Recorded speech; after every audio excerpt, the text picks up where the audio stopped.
Salve María. Hoy vamos a reflexionar de un tema que es primordial, que es muy importante para su santificación y para el crecimiento de su vida espiritual. Así que no abandone este programa, donde juntos vamos a encontrar la fórmula para encontrar la verdadera felicidad.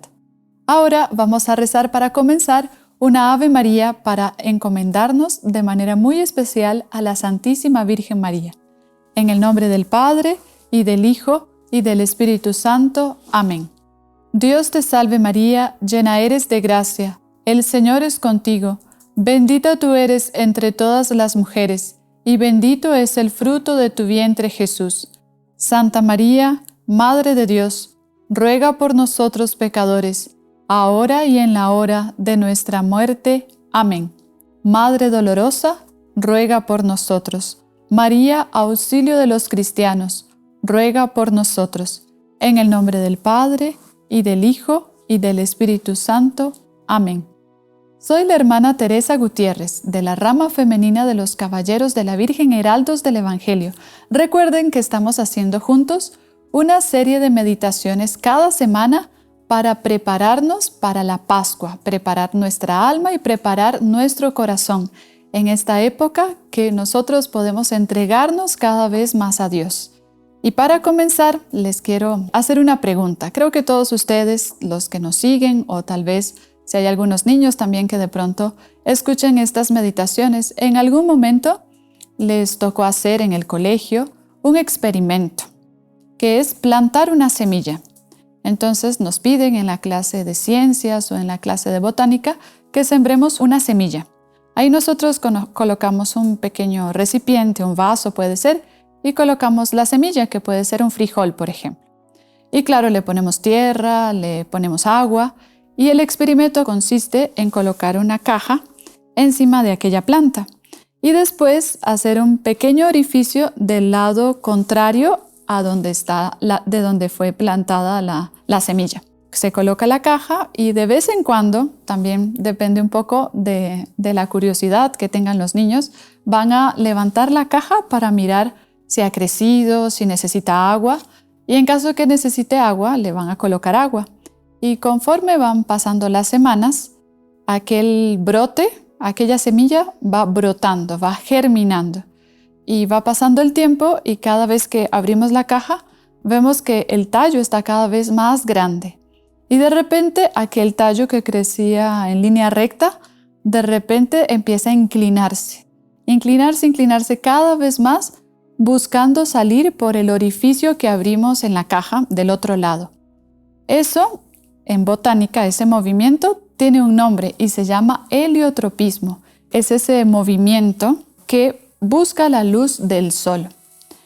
Ahora bien, Dios dispuso delante de nuestros ojos esa perfección en el reino vegetal para que sirviese de símbolo a una aspiración que nosotros tenemos en nuestra alma, que es esa búsqueda también de Dios, que hasta podríamos darle un nombre, teotropismo podríamos llamarlo. Teo en griego significa Dios. Tropismo ya vimos que significa movimiento.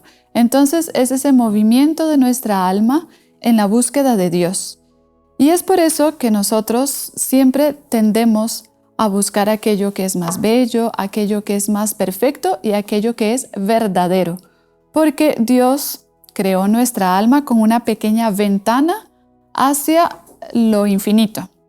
Y esa ventana hacia lo infinito hace que cuando mantenemos la inocencia, siempre nos atraiga más aquello que es bueno, como ya dijimos, aquello que es verdadero y aquello que es bello. Siempre tenemos una tendencia a buscar eso, porque nosotros, recordemos que en el catecismo aprendemos esto, fuimos creados para conocer, amar y servir a Dios, y también ser por Dios conocidos y amados. Y nuestra verdadera felicidad está precisamente en entregarnos a Dios. Y ahí ya respondemos a esa pregunta de la fórmula para encontrar la verdadera felicidad, que se encuentra precisamente en entregarnos cada vez más a Dios, porque cualquier otra criatura que nosotros amemos o cualquier otra actividad a la que nosotros nos entreguemos que sea aquí de esta tierra no nos va a dar aquella felicidad, no va a hacer que nosotros sintamos verdaderamente una satisfacción plena. ¿Cómo se explica, preguntarán entonces, que tantas personas y tantas almas se precipiten en el abismo del pecado? ¿Cuál será esa explicación? ¿Por qué pasa eso? Eso pasa debido a una ilusión que se crea, que nosotros creamos una ilusión porque el hombre, el ser humano, el hombre, la mujer, no puede practicar en sí el mal por el mal o el error por el error. Siempre va a poner como que una justificación. Y cuando abrazamos un pecado o algún acto pecaminoso que ofende a Dios, en el fondo es porque hemos creado una ilusión y juzgamos que por ese medio, que sería este pecado, esta ofensa a Dios, estamos alcanzando algún tipo de felicidad. Y es por eso que existe un momento determinado en nuestra vida en que se presenta delante de nuestros ojos dos caminos. Un camino nos llama a transformar en adoración, o sea, transformar en un ídolo aquello que es relativo, o sea, aquello que se acaba, aquello que no es eterno. Puede ser, por ejemplo, la carrera, el dinero, la fama, incluso las relaciones sociales, hasta podríamos decir que la propia salud. Como que transformar eso en un ídolo, aquello que no es eterno. Ese sería el primer camino que se presenta delante de nuestros ojos. Y el segundo sería abrazar lo que es absoluto y verdadero, que es Dios. Entonces, constantemente nosotros estamos o escogiendo un camino o escogiendo el otro, porque es imposible que podamos escoger los dos caminos. Y es por eso que cuando retiramos a Dios del centro de nuestros pensamientos o de nuestro corazón, nuestra alma se vuelve un poco insensible en relación a Dios, como que pierde el equilibrio. Y es por eso, y ahí se entiende muchas veces que nos quedamos un poco insensibles a la oración, o cuando vamos a misa, a la hora de escuchar la palabra de Dios, como que sentimos que aquellas palabras no nos llegan, no nos penetran. Ahí nosotros tenemos que parar y hacer un examen de conciencia para saber si de pronto en nuestra vida personal o en nuestra familia o en la vida que yo tengo en sociedad, tal vez esté transformando o esté tomando el primer camino del que hablábamos, que es un camino equivocado, que es el camino de poner mi corazón en aquello que tiene inicio y que tiene fin, no en Dios. Tendríamos que parar y hacer ese examen de conciencia, porque tarde o temprano, si nosotros seguimos ese camino, en algún momento todo va a acabar en frustración. Y nos puede pasar como le pasó a San Pedro. Recuerden que cuando él estaba en la barca con los otros apóstoles, de repente él vio a lo lejos a nuestro Señor. Primero le pareció que era un fantasma, pero después, cuando nuestro Señor lo llama, se da cuenta que era Jesús que lo llamaba. Inmediatamente, como nuestro Señor lo llamaba, él se lanza de la barca y sucede un milagro impresionante, que él empieza a caminar encima de las aguas. Pero en el momento que él empieza a dudar, en ese momento empieza a hundirse. Entonces, a nosotros también nos puede pasar eso. Cuando retiramos a Dios del centro, es ahí que empezamos a vacilar, es ahí que empezamos a dudar, y ahí es que podemos empezar también a hundirnos. Y se trata precisamente de tomar la mano de nuestro Señor para que Él nos saque de ese estado y no permita que nosotros nos hundamos en el pecado y más bien nos ayude a salir de él para avanzar y alcanzar la santidad. Y es precisamente por medio del sacramento del bautismo que nosotros nos iniciamos como cristianos y la vida sobrenatural penetra verdaderamente en nuestras almas y nos es dada una fuerza espiritual que es la gracia divina. No nos olvidemos, la gracia divina, que es de lo que vamos a ir meditando ahora. Nos es concedida la gracia divina en ese momento, en el momento del bautismo, y nos son concedidos también todos los dones del Espíritu Santo. Y ahora, ¿cómo podemos ejemplificar la naturaleza humana, que es la que nosotros tenemos, ¿verdad?, en relación a la gracia? ¿Cómo se puede dar un ejemplo? Es como si nosotros nos pusiésemos debajo del sol y no solo recibiéramos la luz y el calor del sol, sino que como que nosotros nos transformásemos en pequeños soles, capaces también de dar luz y calor. Eso es lo que pasa en nuestra alma en el momento que recibimos el bautismo. Nos transformamos en pequeños soles, por así decir. Porque claro, todas las criaturas que existen son bañadas por la luz de Dios, pero solamente el género humano, los hombres, las mujeres, son capaces de participar verdaderamente, por así decir, de ese calor. Y es Santo Tomás de Aquino que nos va a dar un ejemplo también para poder entender mejor. Él dice que es como si nos transformásemos en un carbón. Sabemos que el carbón es un pedazo de madera que es puesto al fuego por mucho tiempo y después queda así negro, pero al mismo tiempo se queda con las propiedades del fuego. Entonces, como que también se transforma en un pequeño sol, podríamos decir, que cuando es puesto al fuego, ese pedazo de carbón, en ese momento el carbón también puede dar calor y también puede dar luz. Y nos recuerda el padre Antonio Rollo Marín, hablando precisamente sobre la vida sobrenatural, nos dice lo siguiente: esta vida sobrenatural, o sea, la que recibimos nosotros por el bautismo, permite que el hombre se eleve, o sea, somos elevados, ya no solo sobre el plano humano, dice él, sino incluso sobre la misma naturaleza angélica. En ese momento que recibimos la gracia divina en el bautismo, nos elevamos por encima de la naturaleza angélica y entramos en el plano de lo divino. Nos hacemos verdaderamente de la familia de Dios. Es decir, empezamos a vivir como que a lo divino, podríamos decir. Claro que eso se encuentra en nosotros como una semilla, como esa semillita de la que hablábamos en el inicio, una semilla que ya tiene todas las propiedades para ser una planta, para ser un arbusto, pero está todo en germen. Y a medida que va recibiendo el alimento y va creciendo, entonces va siendo verdaderamente pues aquello a lo cual fue llamado. Igualmente nosotros cuando somos bautizados, como dice aquí Padre Antonio Marín, que entramos a vivir a lo divino. Y desde esa perspectiva, desde ese punto, se entiende muy bien unas palabras muy bellas y luminosas, podríamos decir, que le dijo la beata reina Blanca de Castilla a su hijo, que es santo, San Luis, rey de Francia.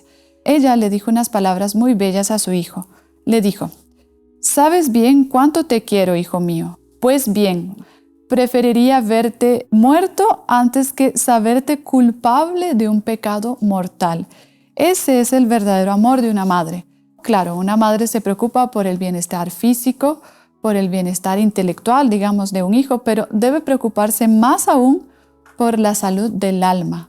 Y ella tenía esto muy claro y por eso le dice a su hijo, que iba a ser el futuro rey de Francia, también le dice que ella preferiría verlo muerto antes de que cometa un pecado mortal. Hay un hecho también muy bonito que nos recuerda y nos muestra también cómo es importante nosotros valorar esa gracia que llevamos dentro de nosotros por el bautismo y al mismo tiempo el valor de ser verdaderamente hijos de Dios. Allá por el pleno antiguo régimen en el reino de Luis XV, este rey, Luis XV, tenía varias hijas, pero una de sus hijas se llamaba Luisa de Francia. Ella era como, por así decir, la preferida del rey, era como si fuese la niña de los ojos del rey. Y por eso mismo ella fue siempre muy caprichosa y al mismo tiempo muy susceptible. Y ella trataba muy mal a las personas que tenía a su alrededor y especialmente a aquellas que le servían. Y sucedió una vez que una de sus siervas hizo algo que a ella no le agradó, alguna cosa que ella no se quedó contenta y ella se quedó súper enojada por lo que había hecho y llegó hasta incluso gritarle, levantarle la voz y le dijo: «Acuérdate que soy hija del rey de Francia». Ahí la sierva, escuchando estas palabras, ella era una persona también, era ella muy católica, ella le dijo así con mucho respeto: «Discúlpeme usted, pero usted debe recordar que yo también soy hija de Dios». Aquellas palabras penetraron tanto y tanto el corazón de Luisa de Francia que a partir de ese momento ella cambió de vida. Dios, por así decir, utilizó a esta sierva como un instrumento para tocar el corazón de la princesa. Y a partir de ese momento empezó a florecer en el alma de Luisa de Francia la vocación religiosa. Y ella más adelante decide hacerse carmelita de clausura. Imagínense, ella abandona todos los placeres de la corte, los bailes, las joyas, todos los amigos, abandona todo para entregarse a la vida religiosa, y las carmelitas llevan una vida de mucha oración, de mucha entrega y de mucho sufrimiento. Pero ella decide abandonarlo todo porque por medio de esas palabras ella se da cuenta que más importante que ser hija del rey, tiene más importancia ser hija de Dios. Y ahora, en este tiempo que nos queda, vamos a profundizar un poco en lo que es verdaderamente la gracia. Así, de manera más teológica, que es bueno igual saberlo, se define como la participación creada en la vida increada de Dios.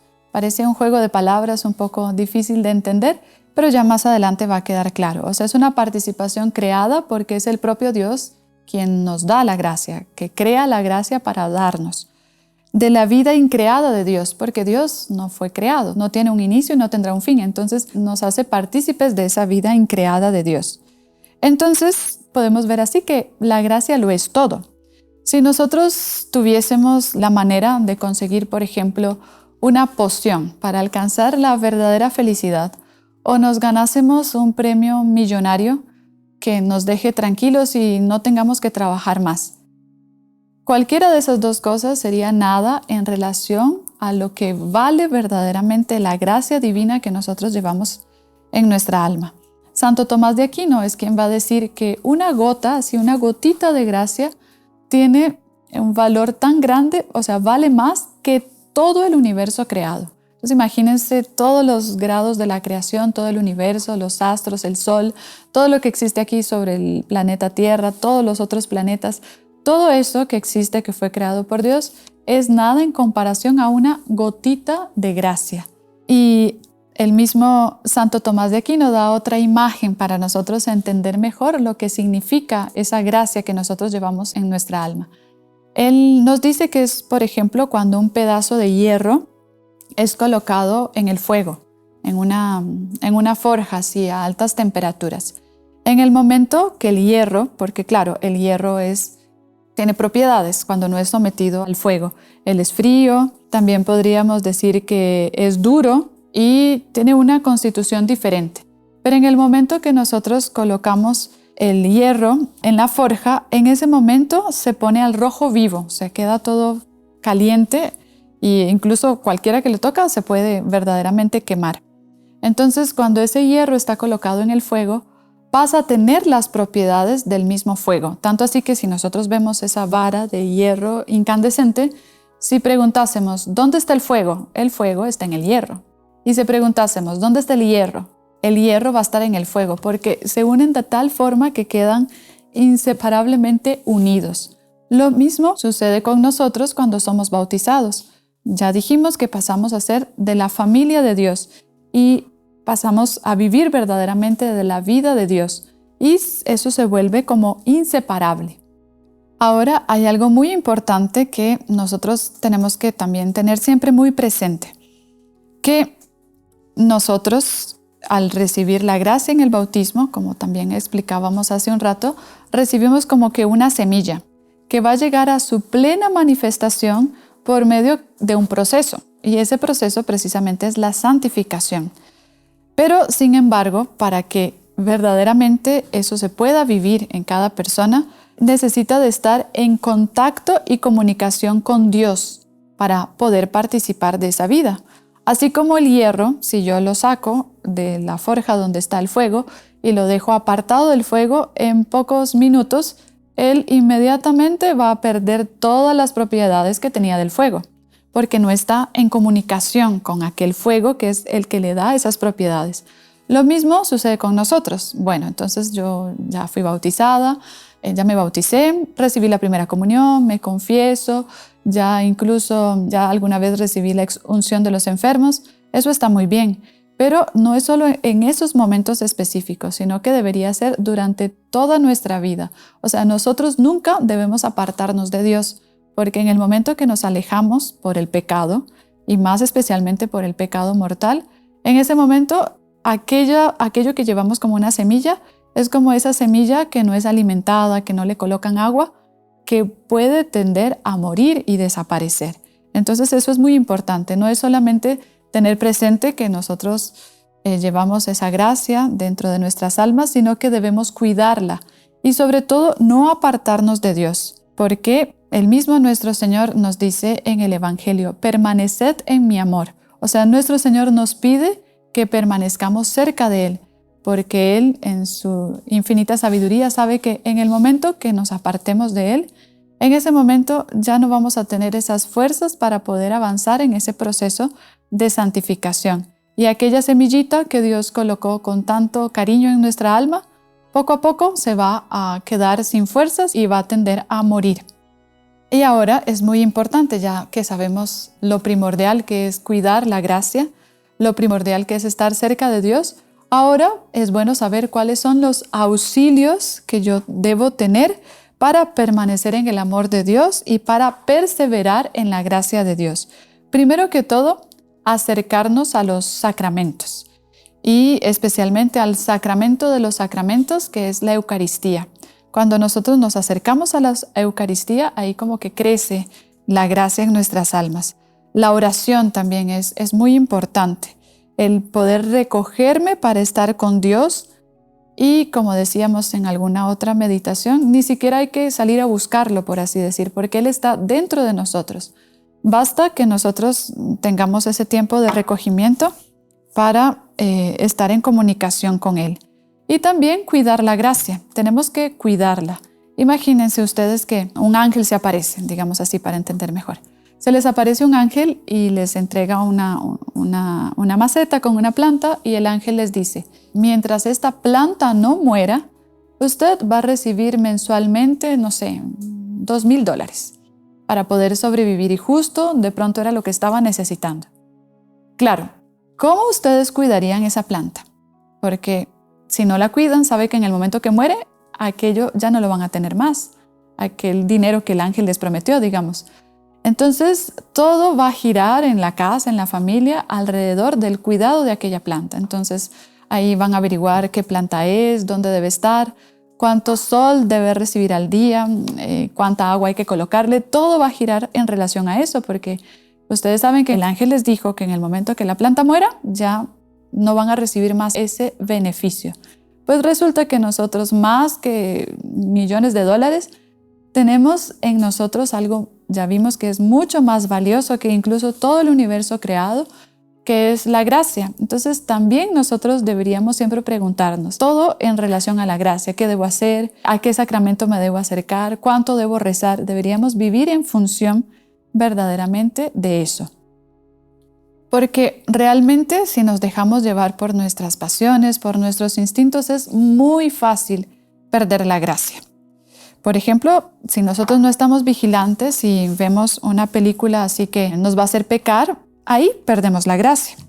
Si en algún momento crece en nuestra alma el deseo de venganza en relación a una persona de la familia o algún amigo, ahí yo también puedo perder la gracia. Si soy orgulloso y vanidoso, igualmente pierdo la gracia.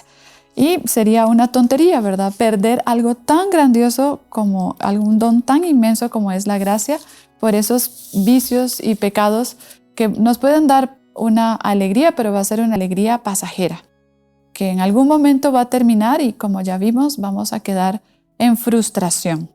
Y las gracias que además vamos recibiendo a lo largo de nuestra vida son un don de Dios y debemos siempre optar por ese camino de amor exclusivo para Dios, porque nuestra existencia gira en torno de dos únicos amores. Uno es el amor de Dios llevado hasta el olvido de nosotros mismos y el otro es el amor a nosotros mismos que nos lleva a olvidarnos de Dios. Solo existen estos dos caminos, no hay como que un tercer camino al que podamos seguir.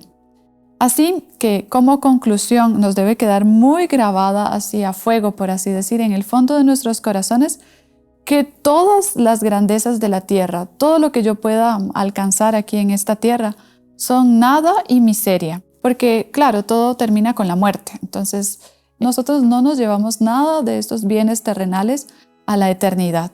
Entonces, si ponemos nuestra esperanza y nuestro corazón en eso, estaremos poniendo de lado a Dios.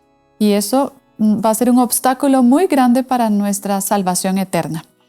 Y así que debemos saber que todas esas grandezas de esta tierra no son nada en comparación a ese don inmenso que llevamos como una semilla dentro de nuestra alma y que va a florecer y germinar enteramente cuando lleguemos al cielo.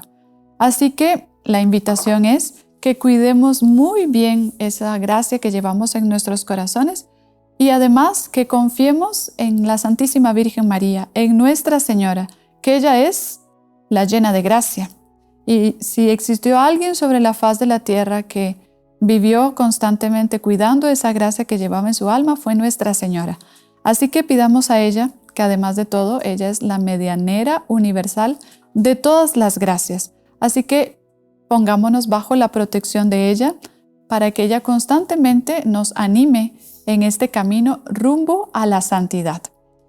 Tengamos esto bien presente y en esta oración final que vamos a hacer, vamos a pedir a Nuestra Señora que ella nos conceda todas las gracias para poder verdaderamente cuidar con verdadero desvelo aquella gracia que es colocada en nuestras almas. Y vamos a rezar una salve a la Santísima Virgen en esa intención.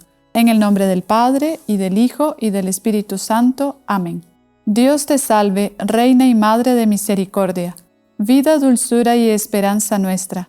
Dios te salve, a ti clamamos los desterrados hijos de Eva, a ti suspiramos gimiendo y llorando en este valle de lágrimas. Ea pues, Señora abogada nuestra, vuelve a nosotros esos tus ojos misericordiosos, y después de este destierro muéstranos a Jesús, fruto bendito de tu vientre. Oh clemente, oh piadosa, oh dulce siempre Virgen María, ruega por nosotros, Santa Madre de Dios, para que seamos dignos de alcanzar las promesas y gracias de nuestro Señor Jesucristo. Amén. En el nombre del Padre, y del Hijo, y del Espíritu Santo. Amén. Fue una alegría poder estar compartiendo con ustedes en el día de hoy. Salve María.